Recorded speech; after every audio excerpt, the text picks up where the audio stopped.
Hi everyone, welcome back to Cindy's Art. This is a part 3 tutorial on an ocean wave. And in part 2, you saw that we finished up by removing all of the masking fluid with a rubber cement. And when the video starts, that's what you're going to see me working on, just to give you a little reminder of how we entered into doing a second layer of the water color. So I took this rubber cement and I removed all of the masking fluid, and in the water you could pause the video and look at these colors that I'm using. I'm not choosing a lot of colors, but in adding in another layer of color, it's going to add more depth in. The other thing is that I just removed masking fluid, so I've got white dots where I want to have some of the white foam out there in the ocean. But it's not completely white. There are different tones that are in that foam. And so I'm adding in the colors that would go mixed in with the foam or with these waves. And the area I'm working on right now, remember I mentioned there's a little bit of green in there, and that's where my cobalt green that is on the bottom left of my palette. But that cobalt green will really bring that out. The color will exist in the wave on the sand, and then in the wave in the water. So basically I'm going to rotate looking at my reference picture, not to paint it exactly, but for me to just dab in these colors and bring that out a little bit more. So you're going to see me shift between horizon blue. There is a little bit of viriditur, that is that in the palette on the bottom left, there's 3 colors, and the middle color is viriditur, and that's got a neat little like light purple color, and I'll add a little bit of that in as well. I am using a little bit of burnt umber in this wave right here, but do you see how that shadow is developing? And you're starting to see right now that there's some height on that wave. And that's because you've got to have the dark in there in order for you to see the light. And as I'm putting that dark in, it's going to be right smack up against that wave of where the height is and where the bottom of it is. So you've got to add in a little bit of neutral, a little bit of that burnt umber in order to bring forth that shadow. And that's what I'm working on right now.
I like how the shadow has developed, and I'm really pleased with it. So I'm going to go on to using white gouache and some white gel pens. I'm going to try different ones for you so you can just see me working with them. This is white gouache, and this is a porcelain round palette. I buy a set on Cheap Joe's for $9, and I get 6 of them. And I like these. They're easy to scrape paint out of, to wash up, to reuse. So anyway, I have this one permanently with my white gouache, and I put a little bit of water on that, and then I rubbed my brush and I thickened that up till I had a nice thick paint. Then I took a nice cheap sponge, just like the blue one that's in this picture. It's cheap, it's inexpensive, it's under $1. Cut it up, tear it up, do whatever you need to do. But I'm using a sponge in order for me to dip it in a tiny bit of water, a tiny bit of this white gouache, because I need that paint nice and thick. And I'm just going to paint some foam on it. Now, when I do this, Guys, it's not going to look, you know, perfect and beautiful. I might get too much on. That's not your focus. What you want to do is play with it and simply dab it on there so you can experience what is it like to work with the gouache and work with a sponge. So I'm going to continue to dab this on here and in different areas. And right there you can see I'm just taking a piece of paper towel actually, and I'm just scraping a little bit of that gouache on there. And I'm doing that because I need to create these streaks that give me these waves. I need movement. So I'm doing that by simply taking something. I can take a stick and do it. And I'm just dabbing it on there and brushing it. So we're going to let the foam develop. Again, it is not going to be perfect. Don't worry about that. I know that when I'm working with the foam on water, I lay out my white and then I go back in and I have to add in a little bit of other colors. It could be horizon blue. It could be the Viriditor. It could be a little bit of marine, which is a darker color. And why am I doing that? Because even in the foam, there are other colors. And I'm just in love with water. I really love, I just love the water. I went to Hawaii probably about 6 years ago, maybe 7 years ago for the first time. And my son was there and my daughter-in-law were there. They were serving our country, and I was able to go a few times and visit them.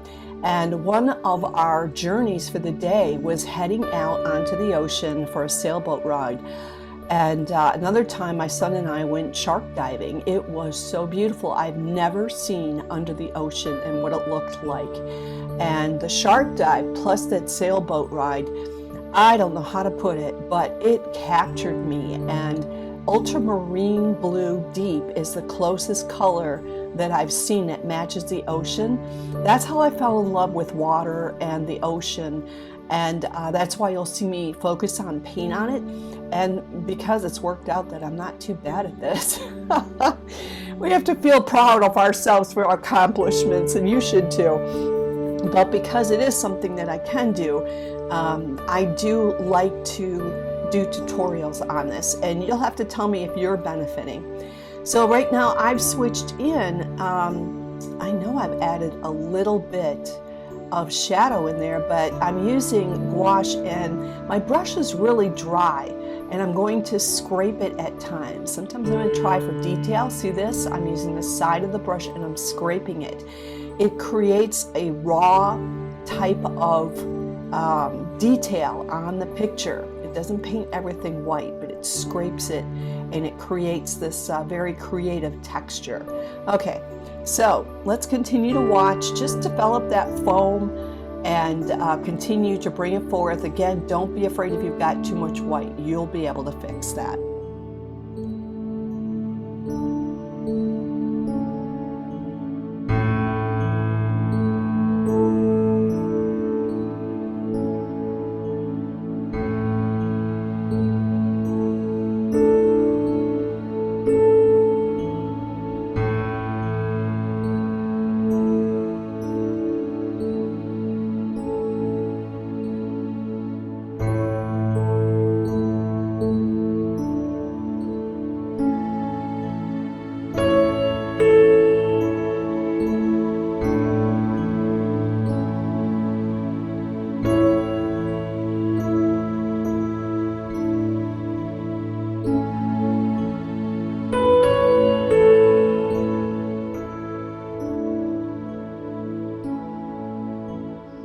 While the white is drying below, I'm going back up into the water area and I'm just adding in some more streaks of blue in here. Why am I doing that?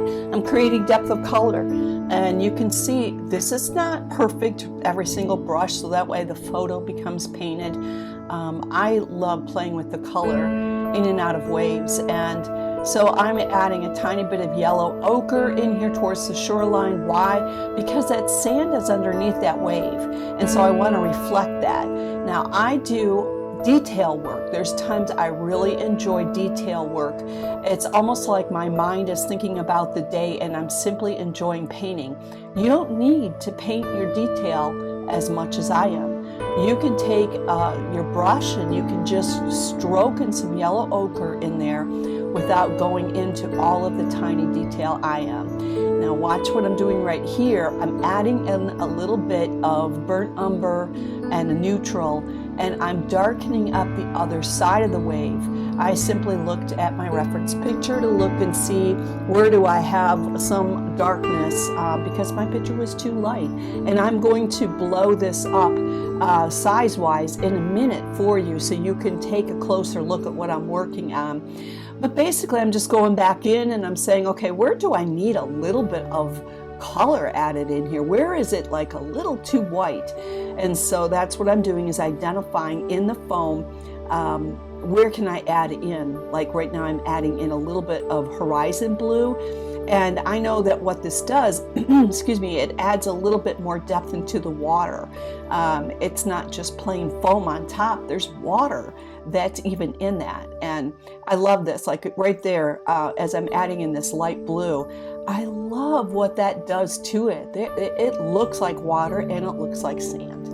Can you tell? I enjoy it. I hope you are too. If you do enjoy my videos, please press like and subscribe if you'd like to know when I'm painting next. But your like will help me get the word out to more people, and I sure would appreciate it. I do this for free and I would like to bless more people. Thanks.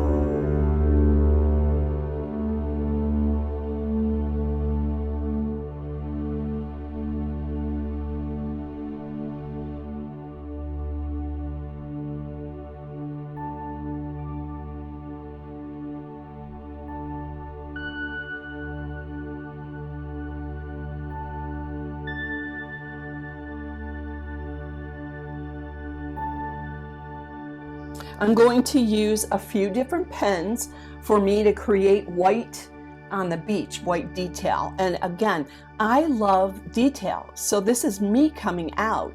You don't need to necessarily do that. This picture is pretty much done. I personally would want to add a little bit more darkness around some of the wave, just where the height of the wave is, where the light and the dark is. I would want to add a tiny bit more detail. Well, hello, here I am recording the audio and I'm doing exactly that. So I'm just looking, and when I'm looking at this, what am I asking myself? Can you see where the focal point is?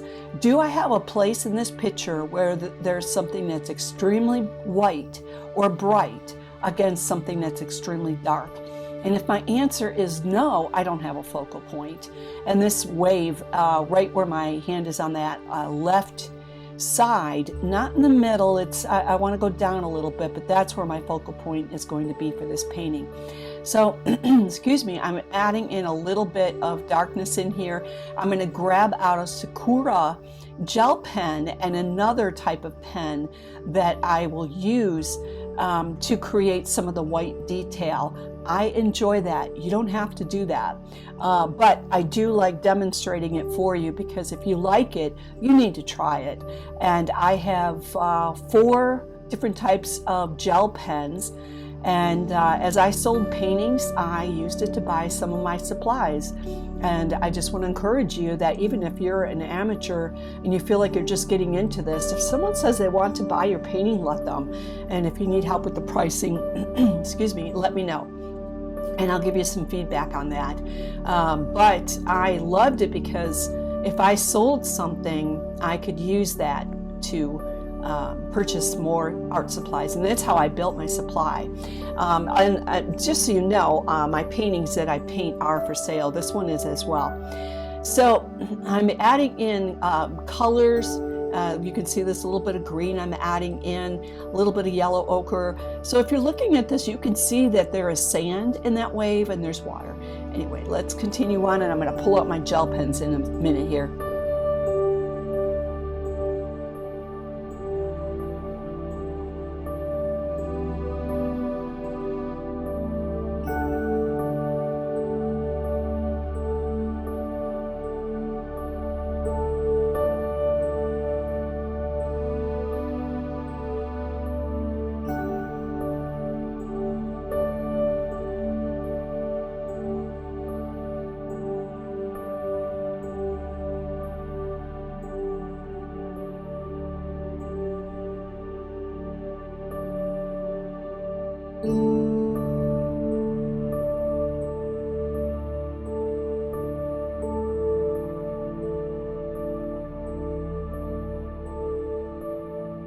As I finish this area below, I need it to dry. So I could sit here, I could use the hair dryer, I could do anything, but one of the things that I will do is rotate and move to another section, and I've done that right here. I'm using ultramarine blue, and I'm adding in some more depth into the wave. Look how that pulls that ocean out, and it becomes more realistic. That's with the layering of this paint. Now, I think I've got a little bit of indigo. Indigo is a very dark blue, and indigo is what you just saw go into that wave at the very top. So I will rotate working around a picture because if I put paint down below on that right hand side where I just added color in, it's all going to become a mess, or I'm going to get something called blooms. Blooms is where your paint is not completely dry, you're not quite aware, you put a dab of paint on it that's wetter than what the paper is, and that drop of wetness and water will push out the paint that's on your paper, and it looks like a blob. And you can creatively use blobs and change them, but we're not going to do that for today. So I've picked up my Sakura. It's called a Sakura brand Pen Touch, and it's a calligrapher. That's what they call it, calligrapher. And this is a white or a blanc.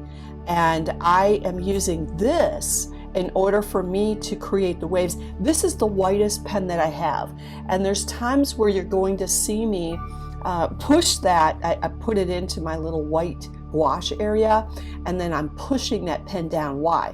Because there's liquid in the pen, it has to be released. And then because it blobbed up in my little porcelain palette, I'm dipping that pen back in its own ink, and I'm using it there. This creates very crisp lines. It has a very hard tip, very square. And this one is definitely worth adding in if you're wanting to add a little bit of white detail into your painting after you work on it. So I'm going to continue to develop the white wave, and what I'm doing is looking at where the lights and where the darks are and how can I bring that forward. I will tell you that right now these little thin lines that I'm creating, I took a lot of time just to look at photos. And when I went to Hawaii, I watched a lot of waves. I so enjoyed it, took a ton of pictures, and so I could see those web structures and how they formed, and it's not difficult after a while just to create that. And the best way to try it, if you've never done it before, is look at photos, watch someone who's teaching it, and then try it. And over time, you'll develop that skill and you'll do it on your own. You won't have to watch someone. But there's nothing wrong with watching somebody else and how they do it and trying it. And if you try my stuff, I would love to see your work. Reach out to me through the comment section so I can reach back to you on how you can do that.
I'm going to work on my focal point area. Remember, I am asking myself the question, is there a place that your eye is drawn to?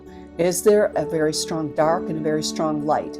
And I'm adding in right now some neutral and a little bit of indigo in there. And I am going to create more of my focal point by how? Adding value. I'm using my lights and my darks, and you're not going to see the light unless you've got the dark.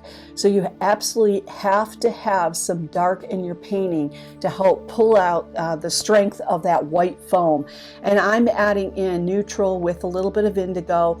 Sometimes I'll use neutral plus a little bit of burnt sienna. Those are the colors I would stick with. So when I am doing this, what you can't see, I wanted you to see the detail, but you can't see the method. And the method is I take my brush, I rinse it out really good in the water. Then I dab that brush on the blue sponge. Then I pick up a little bit of paint, and then I go in and I paint. When I lay enough of this black in there, it's kind of strong. It needs to be softened up. So I take my paintbrush, I dip it in the water, swish it out really good, dry it off a little bit on that sponge, and then I take my damp brush and I go right up to the bottom part of where this dark value is, this black, and I soften it up. And that makes it look like a soft shadow. You're going to see that in here in a second. See that? I'm softening that up. I don't need it super strong. But I do need my viewer to see there is a height of this wave. We are aerial in this picture. We are above it and we're looking down. So we've got to be able to see that shadow. I hope you've enjoyed being here with me. Again, please hit that like button, which will help share this video with others across YouTube. I'm so glad to be here with you. There are a few minutes left. This was a 3-part tutorial series, and I would love to hear your feedback if this helped you. How did it help you? Did you learn some new techniques on sand, on foam, on building the depth of the ocean? Tell me what it is that you learned out of it and what was helpful. That helps me know what to be creating as a YouTube artist, and how I can be of help to you. We're all in it together and we're all learning together. Okay guys, you take care, but finish out the video and we'll see you next time.